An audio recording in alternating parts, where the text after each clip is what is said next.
नमस्कार साथियों। तो चलिए आज के दैनिक जागरण में क्या खास खबरें हैं उन्हें हम लोग एक एक करके देख लेते हैं। और याद रखिए दैनिक जागरण का राष्ट्रीय संस्करण है, तो इसमें आप लोगों को महत्वपूर्ण खबरें ही देखने को मिलेंगी। मनु गुकेश हरमनप्रीत प्रवीण को खेल रत्न पुरस्कार दिया गया है।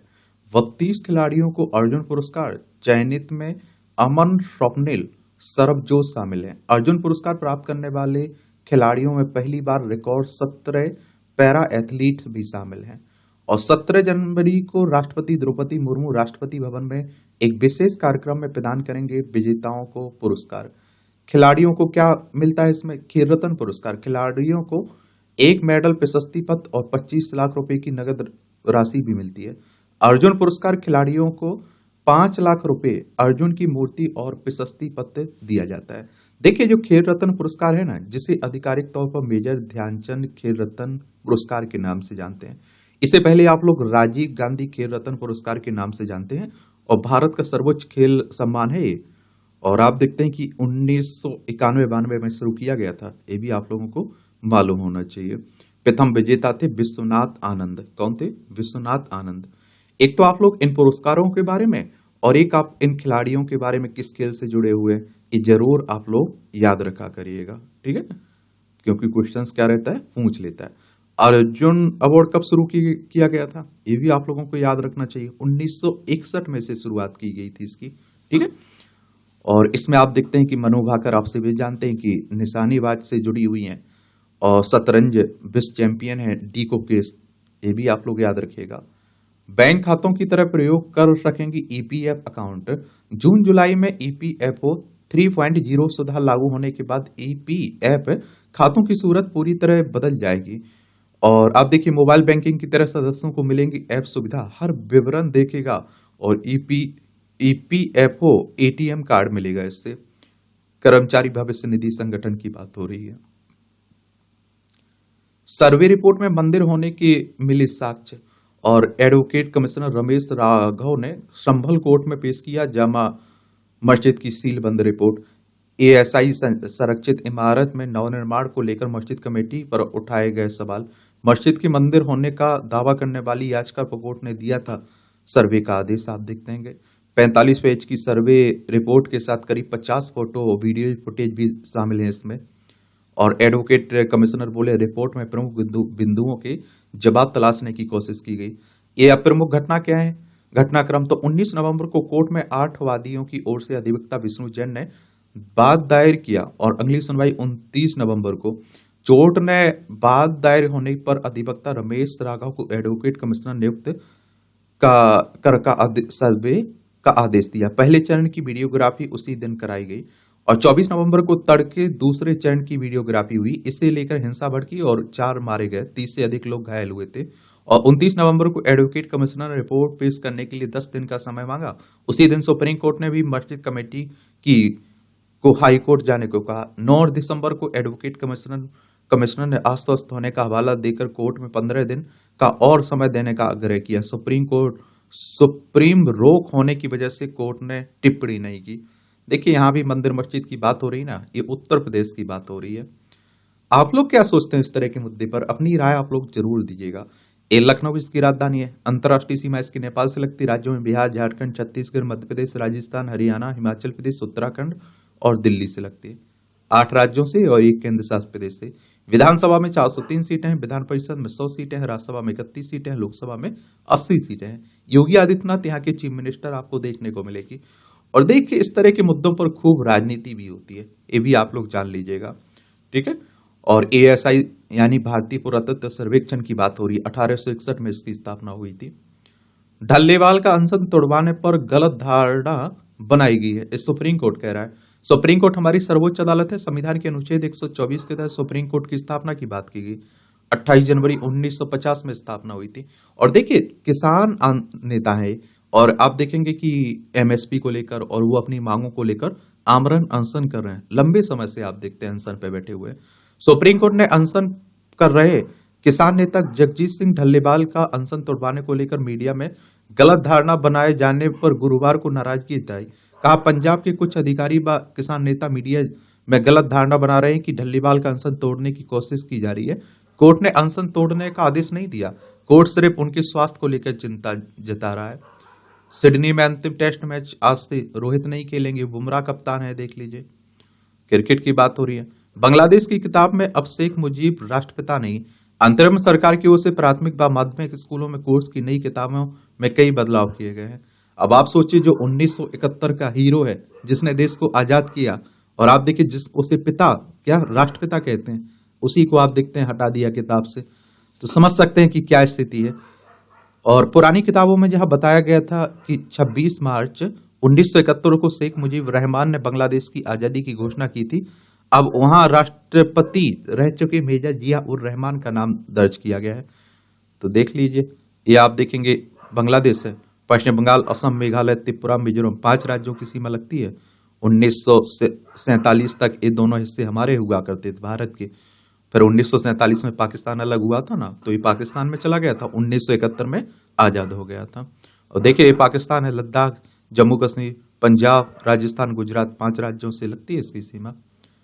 नेशनल टेस्टिंग एजेंसी में सुधार के लिए लागू की जाएगी विशेषज्ञ समिति की सिफारिश।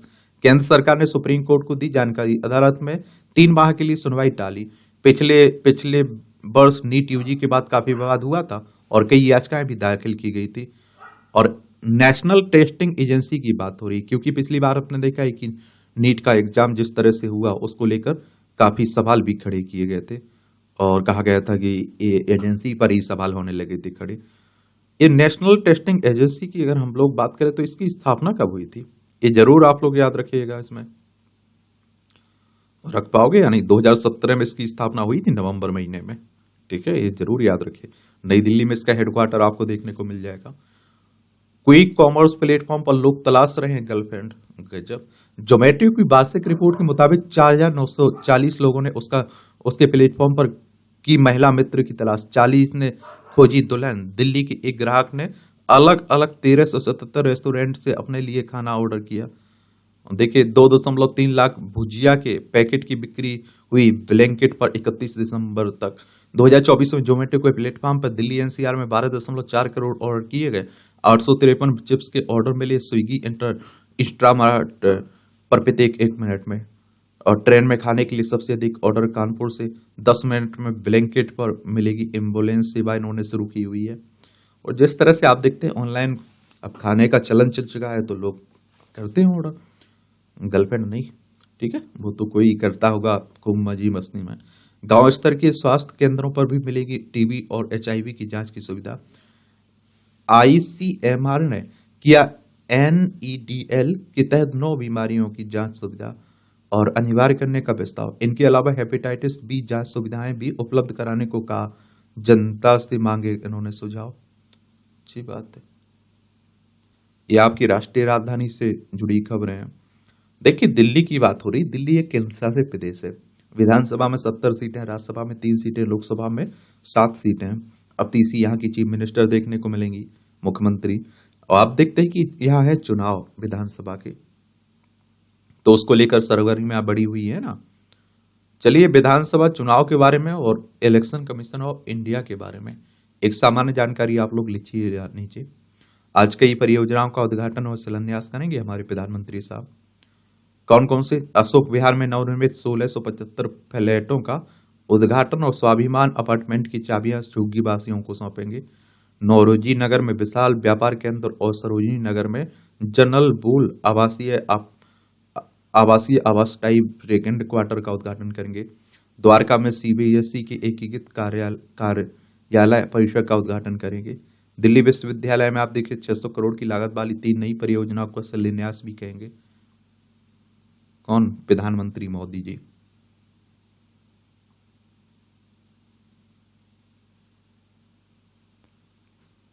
ये 12,500 करोड़ से दिल्ली में ढांचागत सुधार और प्रदूषण कम करेगा केंद्र। ये नितिन गडकरी साहब कह रहे हैं, केंद्रीय सड़क परिवहन एवं राजमार्ग मंत्री है ना, वही कह रहे हैं।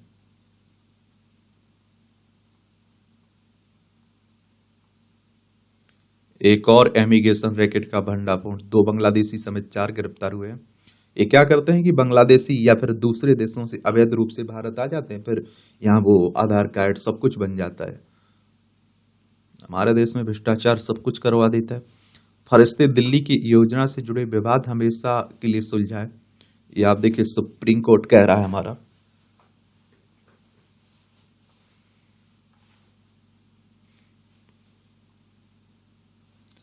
पंजाबी बाग फ्लाईओवर से रोजाना 3.5 लोगों को होगा इसका फायदा। बिना लाल बत्ती के जाएंगे 18 किलोमीटर। 3 सबवे भी हो रहे हैं इसमें तैयार, अच्छी बात है। शासकों को खुश रख करने को लिखे गए इतिहास से मुक्ति का समय। अमित शाह ने जम्मू कश्मीर व लद्दाख सतत व संबद्धता का ऐतिहासिक वृत्तांत पुस्तक का किया विमोचन है। और नई दिल्ली में गुरुवार को जम्मू कश्मीर लद्दाख सतत और संबद्धता का इतिहास वृत्तांत पुस्तक का विमोचन करते अमित शाह। इस दौरान शिक्षा मंत्री धर्मेंद्र प्रधान भी आपको देखने को मिल रहे हैं। माउंटबेटन के दबाव में कश्मीर मुद्दा संयुक्त राष्ट्र संघ ले गए थे जवाहरलाल नेहरू ए नेशनल बुक ट्रस्ट ने प्रकाशित की यह पुस्तक। ICHR की शोधपरक पुस्तक में जानकारी दी गई है। अब देखिए इसको लेकर काफी विवाद भी खड़ा होता है। और संयुक्त राष्ट्र की बात करें तो यूनाइटेड नेशंस की बात हो रही है। 24 अक्टूबर 1945 में इसकी स्थापना की बात की गई थी। और इसमें कहा गया है कि इस दौरान पंडित नेहरू ने 26 दिसंबर 1947 के पत्र का भी हवाला दिया गया जो उन्होंने माउंटबेटन को UNO में जाने को लेकर लिखा था। ये आप देखते हैं कि 370 और 35 से हटाने के बाद जम्मू कश्मीर को 2 भागों में बांट दिया गया। लद्दाख और जम्मू कश्मीर दोनों केंद्र शासित प्रदेश। जम्मू कश्मीर में दिल्ली की तरह विधानसभा देखने को मिलेगी और जो POK वाला हिस्सा है ना, इसे पाकिस्तान कब्जा किए हुए बैठा हुआ है, तो उसी को लेकर विवाद हो रहा है। उच्च शिक्षण संस्थान अब मुहैया कराएंगे रोजगार के अवसर भी। UGC के कौशल आधारित शिक्षा मसौदे में रोजगार मेले व कैरियर काउंसिल संबंधित कोर्सों से जुड़े उद्योगों से तालमेल रखने का भी दिया सुझाव। मौजूदा समय में ये आप देखते हैं कि मौजूदा समय में इन संस्थाओं से BA BSc करने के बाद भी छात्रों को रोजगार के लिए भटकना होता है ना। UGC यानी कि यूनिवर्सिटी ग्रांट कमीशन की बात कर रहा हूँ, विश्वविद्यालय अनुदान आयोग की। इसकी स्थापना कब हुई थी? 28 दिसंबर 1956 में हुई थी। नई दिल्ली में हेडक्वार्टर आपको देखने को मिल जाएगा। महिलाओं को मुफ्त यात्रा कराने वाले कर्नाटक ने बढ़ाया बस किराया। ये आप सभी जानते हैं कि अब कहीं से तो भुगतान करना पड़ेगा। आजकल हमारे देश में खूब चल रहा है ना कि हमारी सरकार आई तो हम ये देंगे ये देंगे। देखिए कर्नाटक, इसकी राजधानी बेंगलोर आपको देखने को मिल जाएगी। 1 नवंबर 1956 में इसे राज्य बनाया गया था। इसकी सीमा गोवा, महाराष्ट्र, तेलंगाना, आंध्र प्रदेश, तमिलनाडु, केरल से लगती है। विधानसभा में आप देखिए 224 सीटें हैं। विधान परिषद भी जिसमें 75 सीटें हैं। राज्यसभा में 12 सीटें हैं। लोकसभा में 28 सीटें हैं। 1,91,791 वर्ग किलोमीटर में फैला हुआ है। सिद्धारमैया यहाँ के मुख्यमंत्री हैं। थावर चंद गहलोत यहाँ के राज्यपाल आपको देखने को मिल जाएंगे। PM बोले शहरी परिवहन की योजनाओं की रफ्तार बढ़ाई जाए। मोदी ने मेट्रो की धीमी रफ्तार पर चिंता जताई। ई-बस योजना की प्रगति का हाल जाना। अधिकारियों से राज्यों के दौरे और जमीनी हालात समझने के लिए भी कहा गया है। ये ड्रोन नष्ट करने के खिलाफ खतरनाक गोला और बारूद खरीदने जा रही है सरकार। दमदार वायु रक्षा क्षमता के लिए देश की कंपनियों से मांगी निर्माण की जानकारी। आधुनिक 23 mm गोला बारूद का मौजूदा एंटी ड्रोन सिस्टम में होगा इस्तेमाल। आप देखेंगे, ये आप देखिए भारतीय कंपनियों से 23 mm एंटी ड्रोन गोला बारूद के उत्पादन के लिए जानकारी मांगी गई है। तो वही बातें हो। और देखिए हमारे पड़ोसी अगर पाकिस्तान जैसे हो, चाइना जैसे हो, अफगानिस्तान जैसे हो, जितने भी अभी सब अशांति में, तो हमें अपनी रक्षा पर ध्यान देना ही होता है। पेयजल ही नहीं, सिंचाई के लिए भी गिर रही है भूजल की गुणवत्ता। केंद्रीय भूजल बोर्ड की रिपोर्ट में दिखी चिंताजनक तस्वीर। 12.5% तक सैंपलों में मिला अधिक सोडियम। राजस्थान, पंजाब, हरियाणा और उत्तर प्रदेश में स्थिति ज्यादा चिंताजनक है। ये आप देखिए arsenic, nitrate, sodium, uranium, fluoride आदि की अधिकता के कारण भूजल की खराब गुणवत्ता केवल साफ स्वच्छ पेयजल की चिंता ही नहीं बढ़ रही है, बल्कि यह सिंचाई के लिए भी नुकसानदेह साबित हो रही है। देख लीजिए भैया, और बढ़ रही है चिंता। तो सिंचाई के लिए उपयोग योग्य न माने जाने वाले भूजल का प्रतिशत 1 साल में 7.69 से 8.07 तक बढ़ गया है। यह चिंताजनक है। इसका मतलब है कि पानी में लवणों की उपस्थिति के रोकथाम नहीं हो पा रही है। रिपोर्ट के अनुसार सोडिसिटी यानी जमीन पर सोडियम की परत जमना अच्छा संकेत नहीं है। यह जरूरी है कि उन इलाकों में भूजल में सोडियम की उपस्थिति को समाप्त करने के लिए विशेष रूप से अभियान चलाया जाए, और जहां इसकी मात्रा सीमा से अधिक है, इसके लिए प्रभावित इलाकों की लगातार निगरानी सबसे पहली जरूरत है। नमामि गंगे योजना के तहत फाल्गु नदी को मिलेगा पुनर्जीवित। नमामि गंगे के लक्ष्यों के अनुरूप अनूठी पहल की बात हो रही। निरंजना नदी पुनरुद्धार योजना नमामि गंगे के लक्ष्य के अनुरूप अनूठी पहल है। इसका उद्देश्य न सिर्फ नदी को पुनर्जीवित करना, बल्कि इसे भविष्य की पीढ़ियों के लिए प्रेरणा स्रोत भी बनाना है।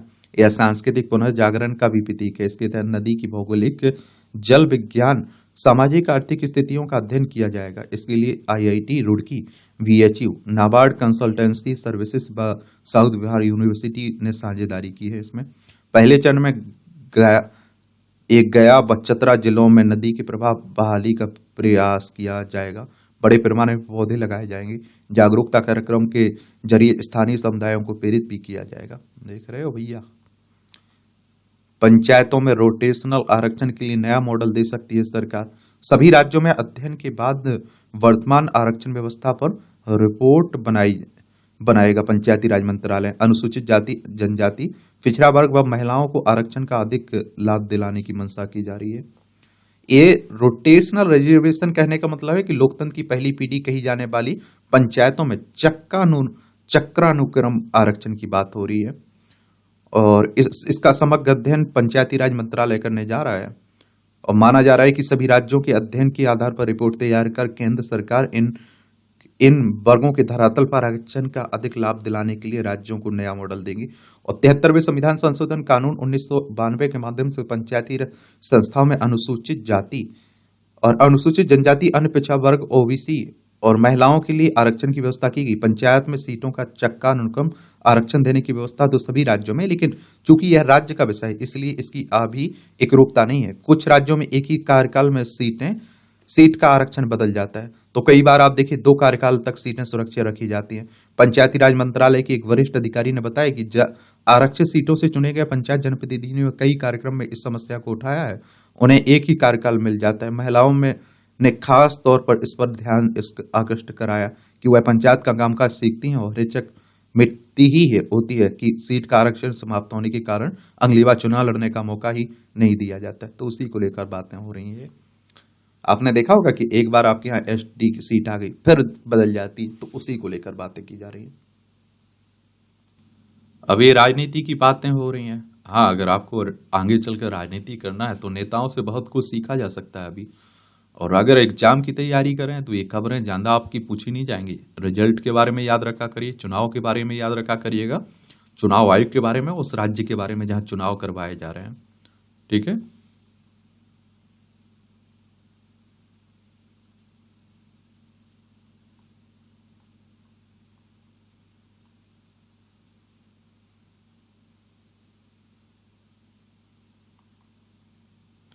कृषि सब्सिडी के लिए जरूरी होगा फार्मर ID।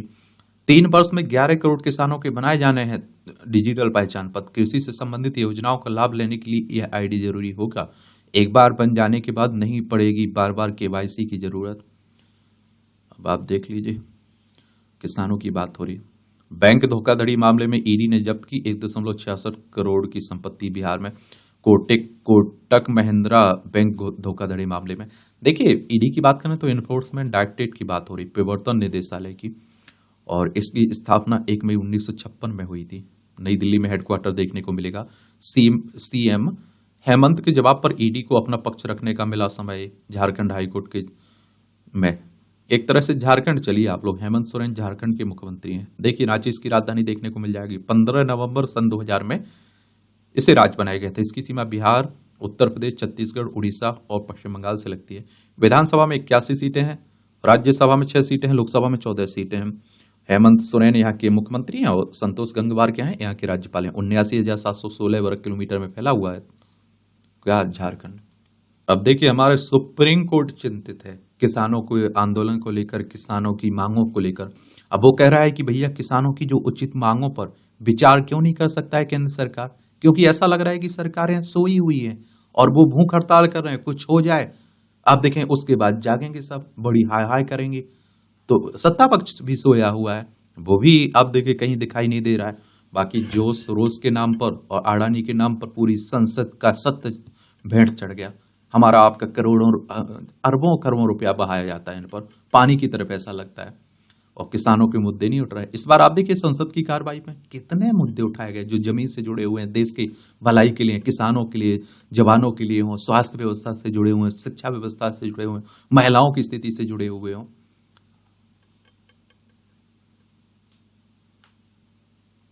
मध्य प्रदेश के भोजशाला विवाद पर पूजा स्थल कानून के साथ सुनवाई करेगा सुप्रीम कोर्ट। पूजा स्थल कानून लागू करने की ओबीसी की याचिका पर भी सुनवाई। देखिए एक और बात बता दूं आपको, एक पूजा स्थल कानून 1991 में आया था ना, उसी की बातें की जा रही हैं। और जो राम जन्मभूमि थी, बाबरी मस्जिद थी, इसमें क्या रहा कि दो समुदाय के बीच, हिंदू मुस्लिमों के बीच काफी खाई पैदा हो गई थी। तो इस तरह की घटनाएं आगे ना हो, इसीलिए एक कानून लाया गया था। इसमें कह दिया गया था कि 15 अगस्त 1947 के पहले जो हुआ है उसे भूल जाना पड़ेगा। 15 अगस्त 1947 की स्थिति हमेशा रहेगी, चाहे मंदिर हो, मस्जिद हो, किसी भी धार्मिक स्थल में कोई परिवर्तन नहीं किया जाएगा। लेकिन आप देखते हैं कि इस कानून को ये भी चुनौती दी गई है, तो उसको देखते हैं क्या सुप्रीम कोर्ट करता है, क्या सरकार लेती है।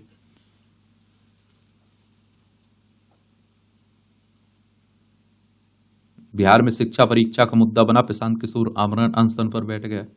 लीजिए, कहते हैं कि ये भी खूब आजकल क्या कर रहे हैं, राजनीति कर रहे हैं बिहार में।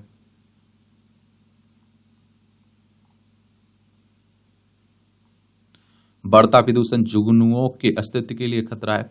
शोध पत्र में पहली बार दिखा जुगनुओं का टिमटिमाता संसार। ये आप देखिए, दून घाटी में मिली जुगनुओं की 6 प्रजातियां। उत्तराखंड समेत 20 राज्यों में भी पाई गई जुगनुओं की उपस्थिति, और शोध इंडियन फॉरेस्टर जर्नल में प्रकाशित हुआ। शहरी क्षेत्रों में जुगनुओं की संख्या वन क्षेत्र के मुकाबले काफी कम है। और देखिए, एक आप लोगों को बता दूं, जुगनू हमारे प्रमुख बायो इंडिकेटर्स, जैव संकेतक हैं, और रात में इनकी टिमटिमाहट जितनी आकर्षित होती है, और ये हमारे फल सब्जियों को कीटों से मुक्त रखने में उतने ही मददगार होते हैं। और एक बात आपको बता दूं, आप लोगों ने देखा होगा रात में जो लाइट की तरह चमकते थे ना, उन्हीं की बात हो रही है। और पर्यावरण का हर जगह प्रभाव पड़ रहा है प्रदूषण का। देखिए, बंगाल को अस्थिर करने के लिए घुसपैठ करा रही है बीएसएफ। ये ममता बनर्जी लगा रही हैं, देखिए, आरोप सीमा सुरक्षा बल पर। ये आप देखिए, पश्चिम बंगाल है, कोलकाता इसकी राजधानी, इसकी सीमा उड़ीसा, झारखंड, बिहार, सिक्किम और असम से लगती है। अंतर्राष्ट्रीय सीमा नेपाल, भूटान, बांग्लादेश से लगती है। यहाँ के मुख्यमंत्री तो ममता बनर्जी हैं और राज्यपाल हैं सीबी आनंद बोस। विधानसभा में 294 सीटें हैं, राज्यसभा में 16 सीटें हैं, लोकसभा में 42 सीटें हैं। 88,752 वर्ग किलोमीटर में फैला हुआ है आपका पश्चिम बंगाल। ये पश्चिमी विक्षोभ के असर से पहाड़ों और मैदानों में और बढ़ेगी ठंड। मौसम ही चल रहा है, देख ही रहे होंगे आप लोग। डिजिटल अरेस्ट कर की थी 17 लाख की ठगी, रूस का नागरिक गिरफ्तार हुआ है। आजकल इस तरह के मामले खूब हो रहे हैं। भैया जागरूक रहिए, लालच में मत फंसिए और डरिए मत।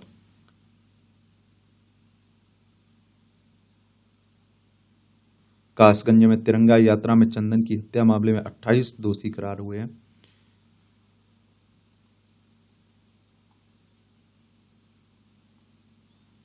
नागा संतों के दिव्य स्वरूप, युद्ध कौशल और आत्मनिर्भर नियंत्रण ने किया अभिभूत। भव्यता से निकली ये आप देखिए महानिर्माणी अखाड़ा की छावनी प्रवेश शोभा यात्रा। ये आप सभी को बता दूं, 3,000 रुपये में हेलीकॉप्टर से भी महाकुंभ दे सकेंगे पर्यटक। और देखिए, महाकुंभ होने वाला है ना इलाहाबाद, जिसे अब प्रयागराज के नाम से जानते हैं, तो उसी की बात हो रही है।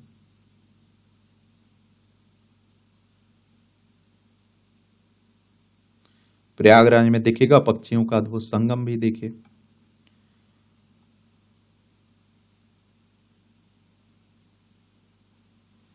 यह महाकुंभ मेला नहीं, जीवन जीने का रास्ता है। जय श्री राम। मैं डेविड। मेला क्षेत्र में आप देखते हैं कि विदेशी अनुयायियों के लिए शिविर सजा रहे हैं डेविड व माइकल। कई देशों से ध्यान, अध्यात्म व सत्संग के लिए भक्त आ रहे हैं महाकुंभ में। दुनिया भर से लोग आते हैं, आप देखेंगे। साइबर अपराधियों ने पर्यटन विभाग की भी फर्जी वेबसाइट बनाई। देख ली, कह रहा हूं ना, राम मंदिर के नाम पर फर्जी वेबसाइट बना ली थी। ठगों का काम ही होता है ठगना भाई। मौका मिला तो कौशल दिखाया और बन गई सशक्त। नववर्ष 2025 के मौके पर आज बात उन सशक्त महिलाओं की है जो अपनी कड़ी मेहनत और काबिलियत के बल पर समाज को नई दिशा दे रही हैं। वे दूसरी महिलाओं को आगे बढ़ाकर स्वावलंबी बनाने के लिए प्रेरित भी कर रही हैं। पहली कहानी मध्य प्रदेश के जबलपुर की है, जहां ड्रोन दीदी महिलाओं के सशक्तिकरण की मिसाल है। इसके अलावा उत्तर प्रदेश की देवरिया की राजकुमारी देवी जैसी महिलाएं जो दुग्ध उत्पादन की योजनाओं से जुड़ी है, उनकी आय बढ़ चुकी है। पंजाब के पटियाला में प्रसिद्ध फुलकारी कला में से तैयारी कपड़ों ने से महिलाओं के सशक्त होने की कहानी भी प्रेरणादायी है। ये सब आप देख ही रहे हैं। मेहनत करिए और अच्छी बात है, खुद रोजगार पा रहे हैं, दूसरों को रोजगार दे रहे हैं, ये बहुत बड़ी बात होती है। सशक्त महिलाओं से पूरा होगा विकसित भारत का सपना। अब देखिए, आधी आबादी है महिलाओं की, उन्हें छोड़ के थोड़ी हम लोग आगे बढ़ सकते हैं। किसी भी क्षेत्र में अगर आगे बढ़ना है, देश को आगे बढ़ना है, समाज को आगे बढ़ना है, तो महिलाओं को उनके अधिकार देने होंगे, उनकी हिस्सेदारी बराबर देनी होगी। महिलाओं को सर्वाधिक और आर्थिक तौर पर सशक्त बनाए बिना विकसित भारत का सपना पूरा नहीं हो सकता है। इसी दिशा में आगे बढ़ते हुए केंद्र सरकार का महिलाओं पर खर्च 2.23 लाख करोड़ रुपए या कुल बजट का 5% पहुंच गया है। आगामी बजट में महिलाओं पर केंद्रित योजनाओं के आवंटन में इजाफा होने की उम्मीद है। देखिए, बजट शब्द का उल्लेख हमारे संविधान में नहीं है। वार्षिक वित्तीय विवरण की बात की संविधान के अनुच्छेद 112 में, और 30 करोड़ मुद्रा लोन दिए गए महिला उद्यमियों को पिछले 10 वर्षों में। 2.23 लाख करोड़ तक पहुंच गया है महिलाओं पर केंद्र सरकार का बजट वर्ष 2023-24 के आंकड़ों के अनुसार। 30 करोड़ महिलाओं को लखपति दीदी बनाने के लिए काम कर रही है केंद्र सरकार, और 9 लाख महिलाएं 83 लाख स्वयं सहायता समूह के साथ जुड़कर बदल रही हैं ग्रामीण सामाजिक आर्थिक परिदृश्य। और देखिए, एक और काम, जब आप लोग आंसर राइटिंग कर रहे हैं, निबंध लिख रहे हैं, तो इस तरह की पहलों के बारे में बता सकते हैं आप लोग। उपलब्धियों के बारे में 28% बढ़ा है उच्च शिक्षा में छात्राओं का नामांकन। 68% महिला लाभार्थी हैं पीएम आवास ग्रामीण की। स्टार्टअप में एक महिला निदेशक है 45% में। 1000 प्रशिक्षित ड्रोन दीदी ड्रोन के जरिए खुद को बना रही स्वावलंबन। 9 करोड़ से अधिक मुफ्त एलपीजी कनेक्शन पीएम उज्ज्वला योजना के तहत मिले। 2.5 ही लोन एनपीए है स्वयं सहायता समूहों के। श्रम शक्ति में बढ़ रही महिलाओं की भागीदारी 2017-18 में आप देख लीजिए, एक ग्रामीण है, एक शहरी है, एक कुल है। और 2022-23 में देख लीजिए, और 2023-24 में देख रहे हैं। भैया, मैं कह रहा हूं कि देश भर में महिलाएं अपने जहां भी उन्हें मौका मिल रहा है वो बेहतर कर्तव्य दिखा पा रही हैं। वकीलों की वरिष्ठता को लेकर जजों पर आरोप से सुप्रीम कोर्ट नाराज है। न्यायाधीशों पर रिश्तेदारों को वरिष्ठ पद नाम दिए जाने का आरोप है। शीर्ष अदालत ने पूछा, कितने ऐसे न्यायाधीशों के नाम गिना सकते हैं। वकीलों के को तत्काल सुनवाई के लिए सीधी अर्जी दाखिल करनी होगी, सीजीआई कह रहे हैं संजीव खन्ना साहब। पुष्पा 2 भगदड़ मामले में एनएचआरसी ने पुलिस से मांगी रिपोर्ट। अल्लू अर्जुन कुछ एक दिन जेल में भी रहे थे, आपको मालूम होगा, तो उन्हीं की बात हो रही। देखिए, किसकी राष्ट्रीय मानवाधिकार आयोग की बात हो रही है, इसके बारे में जरूर याद रखा कर रही है। National human rights commission of India 12 अक्टूबर 1993 में इसकी स्थापना हुई थी। नई दिल्ली में हेडक्वार्टर देखने को मिलेगा। निमिषा के सौजन्य व कार्यकर्ताओं को अब भी क्षमादान मिलने की उम्मीद है। अब आप देखते हैं कि यमन ने इन्हें मृत्यु दंड दिया है ना, तो अब देखते हैं क्या होता है। 2017 से जेल है इन पर। आप देखते हैं कि एक व्यक्ति की हत्या का आरोप है, तो उसी को लेकर बातें की जा रही।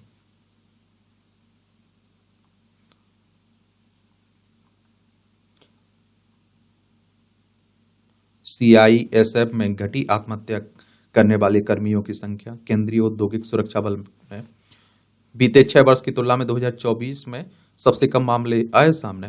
कर्मचारियों की परेशानियां दूर करने के लिए अपनाए गए कई जरूरी उपाय। अच्छी बात है। अब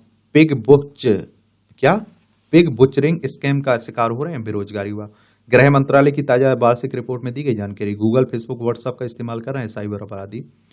ये आप देखते हैं कि पिग बुचरिंग स्कैम या फिर इन्वेस्टमेंट स्कैम नाम से एक नया साइबर फ्रॉड सामने आया है। सबसे गंभीर बात है कि इसके तहत बेरोजगार युवा, शादीशुदा महिलाएं, छात्रों और जरूरत लोगों के निशाना बनाया जा रहा है। और यह घोटाला एक वैश्विक घटना है। इसके बड़े पैमाने पर मनी लॉन्ड्रिंग, यहां तक कि साइबर सुरक्षा भी शामिल है। माना जाता है कि यह घोटाला 2016 में चीन में शुरू हुआ था, जिसके तहत भोले भाले लोगों का विश्वास जीतकर उन्हें ठगी की जाती है। तो मैं तो कहता हूं कि देखिए, किसी भी तरह का बड़ा लालच मिल रहा है और बिना मेहनत के मिल रहा है, इतना मानिए कि उसमें ठगना पक्का है।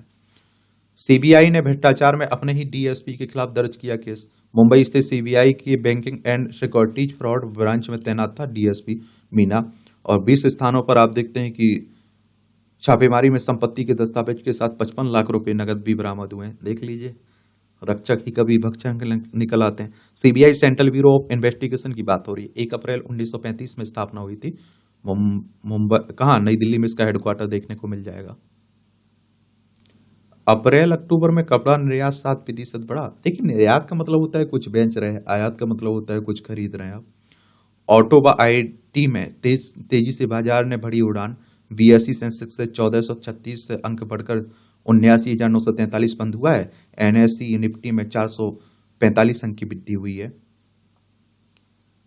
और इन्फो फार्म को मिले हैं 227.57 गुना आवेदन। एफआईआई रोकने के लिए बजट में किए जाए प्रावधान। ये आप देखते हैं कि विदेशी, किसकी बात हो रही है, ये विदेशी संस्थागत निवेशकों को रोकने के लिए एक तरह से। वित्त मंत्री ने निर्मला सीतारमण संघ बजट पूर्व बैठक में विश्लेषकों ने पूंजी बाजार को ज्यादा आकर्षक बनाने पर चर्चा की है। 2024 में 1.75 लाख करोड़ रुपए के शेयर बेचे गए ना। होंडई मोटर ने पेश किया क्रेटा का इलेक्ट्रिक मॉडल। फेम 2 में 16.5 लाख ईवी को दी गई सब्सिडी। इलेक्ट्रिक वाहनों की बात हो रही है। यूपीआई से दिसंबर में 16.73 अरब लेन देन हुए हैं। अब तो सब आप देख रहे हैं कि ऑनलाइन ही होता है। सेबी ने केतन पारेख समेत 3 पर प्रतिबंध लगाया। सेबी ने फ्रंट रनिंग के एक मामले में शेयर ब्रोकर केतन पारेख समेत 3 लोगों को बाजार पर कारोबार करने का प्रतिबंध लगा दिया है। और इसमें आप देखिए, सेबी के बारे में याद रख लीजिए, security and exchange board of India की बात कर रहा हूं मैं। भारतीय प्रतिभूति और विनिमय बोर्ड की 12 अप्रैल 1988 में स्थापना हुई थी। मुंबई महाराष्ट्र में इसका हेडक्वार्टर देखने को मिलेगा। थोक महंगाई आधार वर्ष बदलने के लिए कार समूह का गठन किया गया है। और ये आप देखिए, इसमें सरकार ने गुरुवार को कहा कि थोक मूल्य सूचकांक की गणना के आधार वर्ष को संशोधित कर 2022-23 के लिए नीति आयोग के सदस्य रमेश चंद की अध्यक्षता में एक कार समूह गठित किया गया। नीति आयोग देखिए योजना आयोग को प्रतिस्थापित करके आया था 2015 में। डब्ल्यूपीआई की गणना में आधार वर्ष की तुलना में कीमतों में वृद्धि का आकलन किया जाता है। ऐसे में आधार वर्ष को संशोधित करने से देश में मूल्य स्थिति की अधिक सटीक तस्वीर सामने आने की संभावना होती है। वर्ष 1942 में डब्ल्यूपीआई गणना की शुरुआत के आधार पर 1939 के साथ हुई थी। उसके बाद इसे 7 बार संशोधित किया जा चुका है। मौजूदा समय में आप देखिए 2011-12 को आधार वर्ष माना जाता है। समूह मूल्य संग्रह की मौजूदा प्रणाली की समीक्षा करेगा और सुधार के लिए सुझाव भी देगा। ऑटो में दिखने लगा पीएलआई का असर। देखिए, पहली बार महिंद्रा एंड महिंद्रा टाटा मोटर्स ने किया है 240 करोड़ के इनिशिएटिव का दावा। 20,000 करोड़ से ज्यादा का निवेश हो चुका है ऑटोमोटिव पीएलआई के तहत। मैन्युफैक्चरिंग सेक्टर की वृद्धि दर दिसंबर में 12 महीने के निचले स्तर पर पहुंची है। देश में रोजगार दर में 36% की वृद्धि है। मांडवीय केंद्रीय श्रम एवं रोजगार मंत्री बोले, राजग काल के दौरान रोजगार सृजन में हुआ सुधार। कृषि मैन्युफैक्चरिंग सर्विस सेक्टर में 2014 से 24 के बीच रोजगार दर में उल्लेखनीय वृद्धि भी हुई है। ये अजमेर शरीफ दरगाह के लिए चादर भेज रहे हैं प्रधानमंत्री साहब। मध्य प्रदेश के पीथमपुर पहुंचा यूनियन कार्बाइड का जहरीला कचरा। विरोध के स्वर भी मुखर हो रहे हैं। जो 1984 में जो दुर्घटना हुई थी ना, उसी की बात हो रही है। कब हुई थी, डेट बताइए आप लोग, और आप लोग बताइए कौन सी गैस थी वो। कल इसके बारे में बात भी की थी। हिंदी अकादमी ने की 3 वर्ष से रुके साहित्य सम्मान की घोषणा। और हिंदी अकादमी ने लेखकों, पत्रकारों, कवियों व हिंदी सेवियों को हिंदी भाषा साहित्य के क्षेत्र में उनकी जीवन पर्यंत सेवा, प्रचार प्रसार, पत्रकारिता में उत्कृष्ट योगदान के लिए दिए जाने वाले सम्मान की घोषणा की है। हिंदी अकादमी के उपाध्यक्ष सुरेंद्र शर्मा ने बताया कि 3 वर्षों से रुके पुरस्कार इस बार दिए जाएंगे। एक नए पुरस्कार की घोषणा की, जिसके तहत साहित्यकारों को 11 लाख रुपए से सम्मानित किया जाएगा। ये होंगे सम्मानित। साल का सम्मान 2022-23 के लिए प्रोफेसर निर्मला जैन, और 2023-24 के लिए अशोक वाजपेयी, और 2024-25 के लिए चित्रा मृदगल को दिया जाएगा। शिखर सम्मान 2022-23 के लिए डॉक्टर बाल स्वरूप राही को, 2023-24 के लिए प्रोफेसर मुकुंद शर्मा, 2024-25 के लिए डॉक्टर श्याम सिंह राशि को दिया जाएगा। ये आपकी अंतर्राष्ट्रीय खबरें हैं। नए वर्ष पर 3 हमलों से सहमा अमेरिका। न्यू ऑरलियंस में मृतक संख्या 15 हुई। हमलावर पूर्व अमेरिकी सैनिक 1 वर्ष अफगानिस्तान में तैनात था। लास वेगास में ट्रंप के होटल के बाहर ट्रक में विस्फोट, और न्यूयॉर्क में एक नाइट क्लब के बाहर भी जमकर फायरिंग हुई है। कैपिटल हिंसा मामले में जांच का नेतृत्व करने वाले सांसदों को सम्मानित करेंगे बाइडेन। देख लीजिए, सत्ता बदलने से पहले भारत और अमेरिका के एनएसए की होगी वार्ता। अगले सप्ताह भारत दौरे पर आ सकते हैं अमेरिकी एनएसए। और आप देखिए, सुलीवन महत्वपूर्ण प्रौद्योगिकी क्षेत्र में सहयोग ICET पर होगी बात।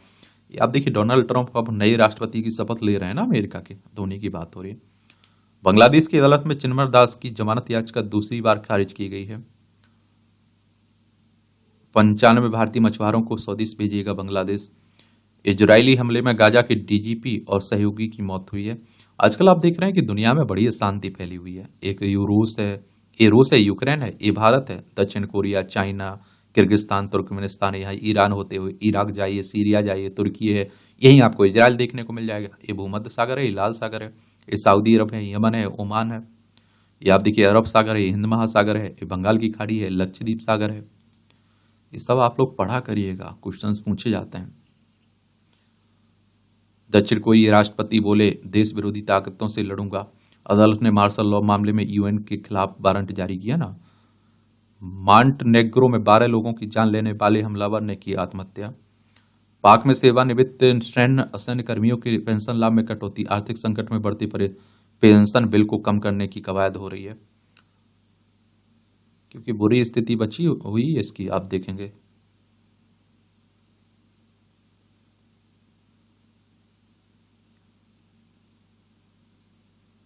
जम्मू कश्मीर कैट के लिए स्थायी भवन और स्टाफ की वकालत की जा रही है, एक केंद्रीय प्रशासनिक न्यायाधिकरण के लिए।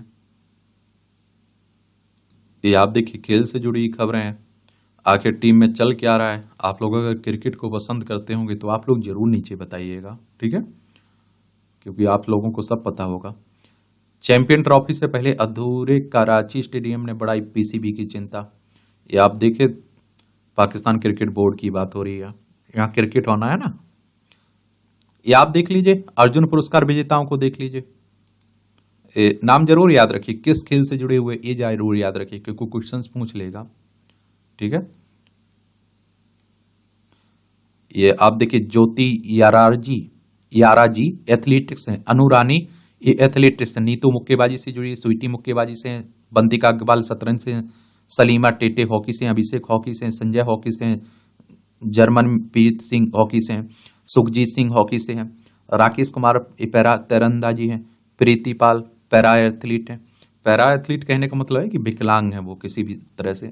जीवाजी दीप्ति, ये आप देखिए पैरा एथलीट है। अजीत सिंह पैरा एथलीट हैं, और सचिन सरजे राव खिलाड़ी पैरा एथलीट हैं। धर्मवीर पैरा एथलीट हैं। पेडो Surma para athlete, H Hokato Sema para athlete, Simran para athlete, Navdeep para athlete, Nitish Kumar para athlete, Thulasimathi Murugesan para athlete हैं। नित्या श्री सुमति सीवन पैरा एथलीट हैं। मनीषा रामदास पैरा एथलीट हैं। कपिल परमार पैरा जूडो से जुड़े हुए हैं। मोना अग्रवाल पैरा निशानेबाजी हैं। रूबीना पैरा निशानेबाजी हैं। स्वप्निल कुशाले निशानेबाजी से जुड़े हैं। सरबजोत निशानेबाजी से, अभय सिंह स्क्वाश से, साजन विकास तैराकी से, अमन सहरावत कुश्ती से। जरूर याद रखिएगा इसमें, ठीक है। क्वार्टर फाइनल में पहुंचे जोकोविक, टेनिस की बातें हो रही हैं। सहकिया बन सकते हैं BCCI सचिव। भारतीय क्रिकेट कंट्रोल बोर्ड की बात हो रही है। BCCI के बारे में भी याद रख लिया करिएगा। बोर्ड ऑफ, किसकी बात कर रहा हूं मैं? Board of control for cricket in India. इसकी स्थापना 1 दिसंबर 1928 में हुई थी। मुंबई महाराष्ट्र में इसका हेडक्वार्टर देखने को मिल जाएगा। ब्रेंटफोर्ड को हराकर आर्सेनल दूसरे स्थान पर है। एक फुटबॉल की बात हो रही है। एक फिल्मी दुनिया की बातें हो रही हैं। देखना हुआ करे तो देख सकते हैं आप लोग। मुख्तार अंसारी की मौत से जुड़ी रिपोर्ट बेटे को उपलब्ध कराई जाए, ये सुप्रीम कोर्ट कह रहा है। गैंगस्टर और 5 बार के विधायक अंसारी की 28 मार्च 2024 को बांद्रा के अस्पताल में हृदयाघात से हो गई थी ना मौत, तो उसी की बात हो रही है।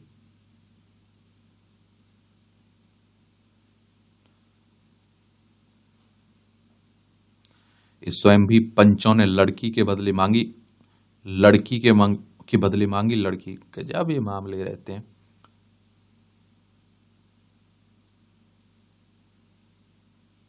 एक घटना के वक्त नाबालिग था, दुष्कर्म हत्या का दोषी सुप्रीम कोर्ट ने रिहा कर दिया है। 2013 की मामला है।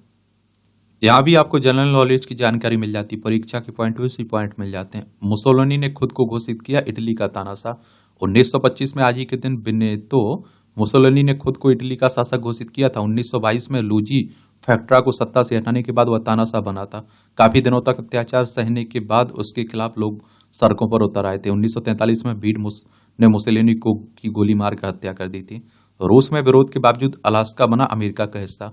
1959 में आज ही अलास्का आधिकारिक रूप से अमेरिका का 49वां राज्य बना था। 1867 में अमेरिका ने इसे रूस से $72 लाख में खरीदा था। रूस में इसके विरोध में लंबे समय तक अभियान भी चला। इसी वजह से अलास्का को अपना राज्य घोषित करने में अमेरिका को वर्षों लग गया। सावित्रीबाई फुले ने लड़कियों के लिए खोले 18 स्कूल। सावित्रीबाई फुले का जन्म 1831 में आज ही बॉम्बे प्रोविंस अब महाराष्ट्र के नया गांव में हुआ था।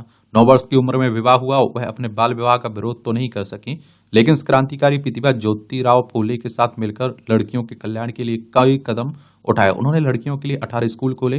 वह देश की पहली महिला शिक्षक और नारी मुक्ति आंदोलन की पहली नेता बनी। 1897 में पुणे में प्लेग नामक बीमारी फैली। लोगों की सेवा करते हुए सावित्रीबाई भी इसकी चपेट में आ गई और 10 मार्च को उनका निधन हो गया। 5% महिलाओं का हो चुका है गर्भावस्था का ऑपरेशन और देश की 25 से 49 वर्ष की आयु की 4.5 लाख से अधिक ग्रामीण और शहरी महिलाओं के आंकड़ों का विश्लेषण किया गया है।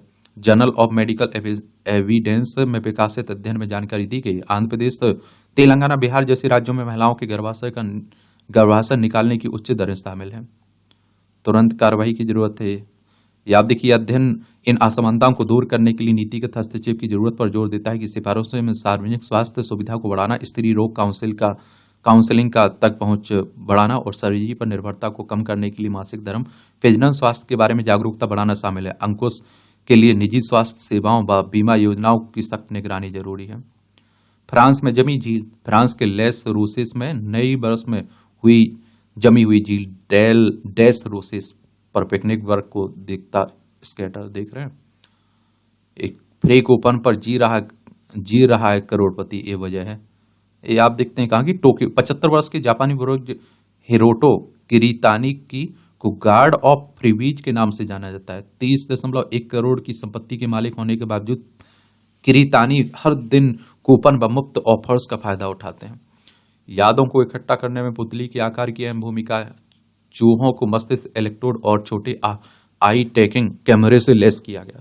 नेचर पत्रिका में निष्कर्ष प्रकाशित किया गया। प्रयोग में पता चला कि आंखों की पुतलियां जितनी बड़ी होगी, इंसान उतना ही बुद्धिमान होगा।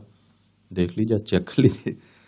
शोधकर्ताओं ने चूहों की तंत्रिका गतिविधि को कैमरे में कैद किया है। ब्रेस्ट कैंसर के इलाज के दुष्प्रभाव से बचाने में हाइड्रोजेल कारगर है, अनुसंधान कर रहा है। ये मूवियों से जुड़ी खबरें, पढ़ना हो तो पढ़ सकते हैं, छोड़ना हो तो छोड़ सकते हैं। और इस तरह से आप देखेंगे आज के न्यूज़पेपर में जो करंट की खबरें हैं उनकी कहानी कवर होती है। आप लोग पढ़ते रहिए, एंजॉय करते रहिए। आपका कोई सवाल हो, मेरे लिए सुझाव हो तो आप लोग जरूर बता सकते हैं। धन्यवाद।